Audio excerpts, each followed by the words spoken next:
Melhor essa minha espinha aqui, ó. Sinistra, moleque.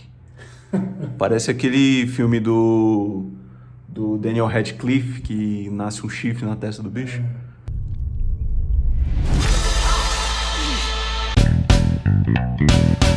Fala, Roninho! Fala, galera, beleza? Ó, quem tá de volta! Chegamos aqui dessa vez para um Roninho Responde. Quanto tempo? Cara, tem muito tempo, assim, já tem um tempão que a gente não aparece no YouTube, né? Teve o nosso retorno agora, mas o Roninho Responde é um quadro que, porra, tem um tempasso. Acho que a gente tem 2 vídeos no canal de Roninho Responde e nunca mais a gente apareceu com isso. É um aqui. quadro que a gente ama fazer, até mesmo porque a gente se aproxima cada vez mais de vocês, então a gente responde diretamente as perguntas de vocês. Sim. Então pra gente é sempre um prazer estar fazendo, e que bom que a gente voltou com isso daí agora num novo formato. Eu não faço a menor ideia de qual foi o fundo que a gente escolheu para colocar. Tá aí. Mas é isso aí que vocês estão vendo. Então vamos que vamos. E antes da gente começar, vamos para a palavra dos nossos patrocinadores.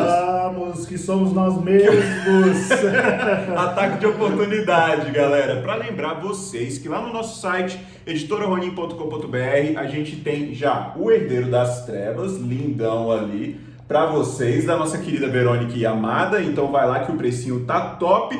E também tem Olhos Escarlates também do bonitão do Jairo Saila. Que é esse cara aqui. Tá aqui, tá lá no site. O site deve estar aí na descrição, é só dar um pulo lá. Ou simplesmente jogar a Editora Ronin lá no Google, porque só tem a gente. Não tem ninguém cara, que você sabe o que vocês têm que fazer. E até onde eu sei, tava de frete grátis o Olhos Escarlate. Eu não sei se vai estar de grátis o... De grátis é muito coisa de pobre, né? Eu não sei se vai estar de graça o Herdeiro das Trevas também. O frete, né? Não ele. Não ele, porque a gente tem conta pra pagar, tá? Mas eu não sei se o frete vai estar de graça, mas vai lá, cara, dá uma olhada lá. Vai que tá, pô. Se der sorte, vai que... Não, agora que tu tá. Agora que o Jairo tá malhando, eu também tô. Agora que a gente tá, né, nem malhando, é treinando, né? A gente só mostra. Esse livro é bonito, só mostra livro assim agora.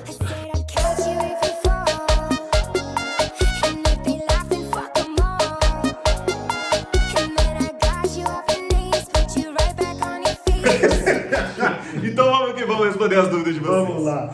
Ó, a gente gosta de trazer essas dúvidas que a gente joga na caixinha de perguntas no Instagram, de responder aqui, porque aqui a gente tem muito mais tempo e espaço para explicar as coisas, para falar sobre isso, né? Com certeza. Por isso que a gente criou esse quadro e a gente acha que é até interessante, porque tem alguns assuntos, igual algumas perguntas que a gente vai responder aqui, que realmente demanda mais explicações, para vocês entenderem melhor o assunto do que a gente teria de tempo no story para poder responder, né? Mas vamos deixar de enrolação, já vamos para a primeira pergunta já. Então vamos que vamos. A primeira pergunta é da linda Amanda Silva.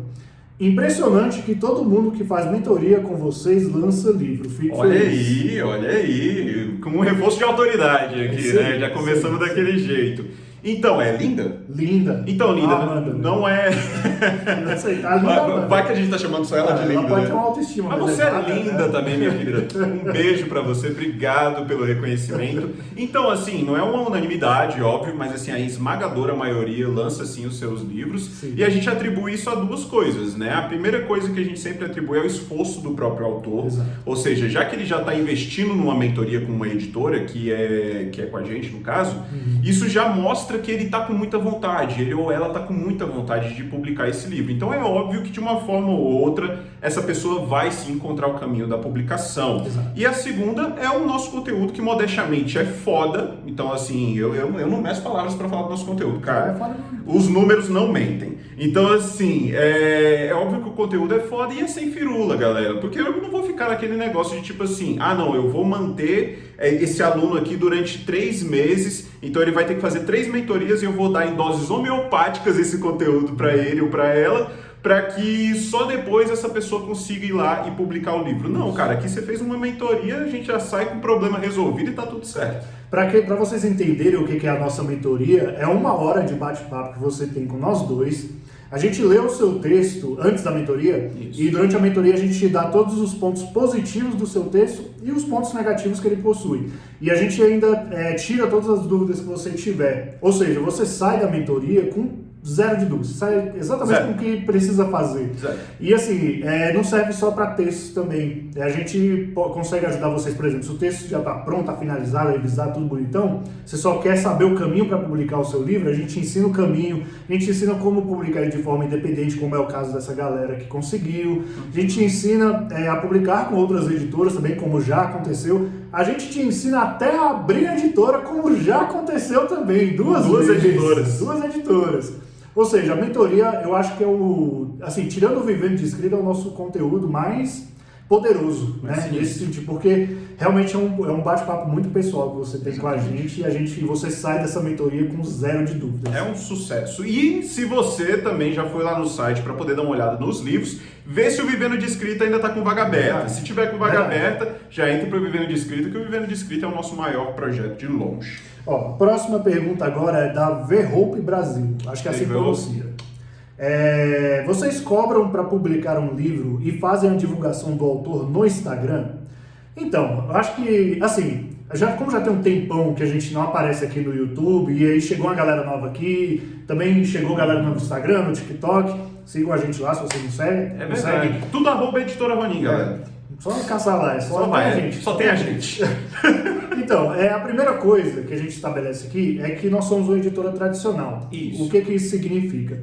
Que nós não cobramos para publicar o seu texto. A gente recebe o seu texto durante o período de avaliação, avalia ele inteiro, faz uma avaliação bem criteriosa e aí te dá uma aprovação ou uma reprovação. Se a gente aprovar o seu texto, todo o processo de publicação é feito por nós. Você não gasta um centavo. Nenhum momento a gente vai chegar para vocês e falar, mas aí tem uma parcelinha que você tem que pagar, uma taxa, não sei o que. Não, você não paga absolutamente nada. Pelo contrário. A gente que tem que te pagar. Exato. Porque aí a gente sobrevive de vendas, né? A gente sobrevive das vendas dos livros. Então, o autor que publica com a gente é uma divisão de lucros dessas vendas. Mas lembrando que essa divisão de lucro não é 50-50. Sim. Porque uma coisa é importante deixar claro que é a editora quem está investindo todo o valor financeiro. E a editora precisa desse retorno financeiro para sobreviver, né? Não, se a gente só ficar dando dinheiro, a editora não sobrevive.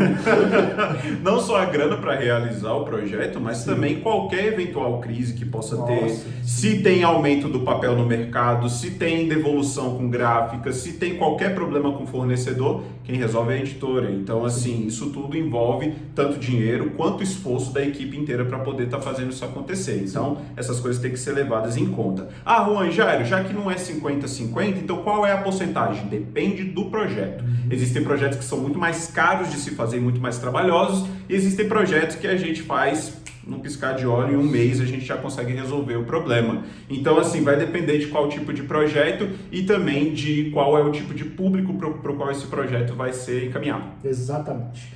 Então, vamos para a próxima pergunta, que é a da Emily Polly.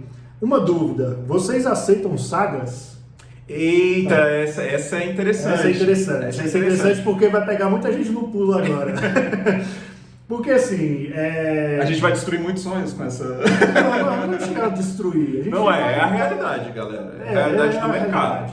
É porque o que acontece? Boa parte dos autores iniciantes já tem aquele sonho de ter a sua super saga, o seu Harry Potter, o seu Senhor dos Anéis. Às vezes nem terminou o primeiro livro, mas já tem planejamento para outros 6. Não, às vezes nem terminou de escrever o primeiro livro, já está querendo escrever o terceiro já, né? Então está atropelando o processo inteiro aqui. Então o que acontece, gente? É assim, primeira coisa, sim, nós publicamos sagas, mas depende de muitos fatores para essa saga acontecer. Então assim, a gente aceitar o primeiro livro da sua saga não significa que todos os outros estão automaticamente aceitos. Exato. Tá? Entenda o seguinte, isso vale não só para a editora Ronin, mas para outras editoras também. Um monte de outros. Se o seu primeiro livro dessa saga for aceito, beleza. Ele é aceito, ele é publicado, começam as vendas. Mas se esse livro não performar tão bem, não vender tão bem assim, por que seria, financeiramente falando, interessante para a editora querer publicar o restante? O público não teve uma aceitação tão grande daquele primeiro livro, então por que eu vou investir no segundo, no terceiro, no quarto, no quinto? Aí as pessoas podem pensar, mas aí só pensa no dinheiro e a minha história e tal, não sei o que. Gente, o mundo é assim. Tá porque sem dinheiro a gente não consegue nem sobreviver, Exatamente. Galera. Então, assim, é assim que funciona na nossa editora e em 300 outras. Exato. Então, para você entender da forma mais pragmática possível, como que eu vou fazer um contrato de 6 livros publicados para você, sendo que eu não sei nem se o primeiro funcionou? É só isso. Um dia que você entender essa métrica, você vai entender o porquê que a gente tem muito cuidado na hora de aceitar uma saga. Por isso que é importante, pessoal, o primeiro livro da saga de vocês, ele ser completamente fechado. Exato. Ele ser único. Ele não precisar de outros livros para poder fechar aquela trama. Então você fecha aquela trama, mas deixa, assim, obviamente, aberto aquele universo para você poder explorá-lo, mas você tem que fechar a trama principal que você abriu no primeiro livro, você tem que fechar ainda no primeiro livro, porque o que acontece? Se você coloca um continua embaixo gigantesco, já fica meio complicado pra gente aceitar. Exato. Porque a gente já fica naquela ali de, pô, quantos outros livros vai ter, quanto tempo esse autor vai demorar para poder finalizar essa obra. Então tomem cuidado em questão a isso não vale somente para Ronin, mas para todas as outras editoras. Mas há um caminho para isso, tá? A gente ensina, isso que você falou é interessante, porque nas mentorias a gente ensina a pessoa a fazer um final fechado para o livro dela, mas que consiga ter uma pequena aberturazinha ali para puxar uma sequência. Mas aí, mas o meu livro tem que ter lá volume 1 na capa, tem que ter o continua no final, porque eu quero, eu vou bater o pé e eu não aceito se não for assim. O livro que a gente recebeu hoje de um aluno nosso, que foi aluno de mentoria da turma 4, eu acho, foi um desses casos. Não que ele ficou batendo o pé, mas foi o caso assim, de tipo, eu tenho a minha saga aqui e eu quero fazer ela acontecer, tem que ser a saga completa. O que ele fez? Fez o livro acontecer por conta própria. A gente ensinou para ele todo o caminho das pedras, o que ele precisa fazer, como conversar com a gráfica, como conseguir vender o livro, e o livro dele aconteceu. A gente recebeu o exemplar dele aqui hoje. Ou seja, se você quer que o seu livro, a sua super saga aconteça, você pode fazer isso por conta própria, e a gente também consegue ensinar isso para vocês no Vivendo de Escrita. Exatamente. Se tiver lá no site, corre lá. Dá uma olhada. Aqui cada pergunta é um ataque de oportunidade. Até mesmo, pessoal, porque nas mentorias a gente consegue dar para vocês o caminho. No Vivendo de Escrita, vocês veem a gente fazendo. A gente mostra como que é a produção dos livros aqui da editora. Então é uma outra parada, cara. É realmente muito mais complexo. Aqui a gente tá tipo umas meia hora aqui de vídeo que a gente tá fazendo. No Vivendo de Escrita é 1 hora de aula que a gente tá te dando. Porra, e são 700 aulas diferentes. E só na diagramação. Aí tem aula de capa, tem aula de revisão, tem aula de conversar com a gráfica, precificação, vender, um monte de coisa, enfim. Vamos lá para a nossa próxima pergunta, do Caio Giovanoli. Beijão, também Caio. Aluno nosso dos aulões. O Caio. Beijo, Caio.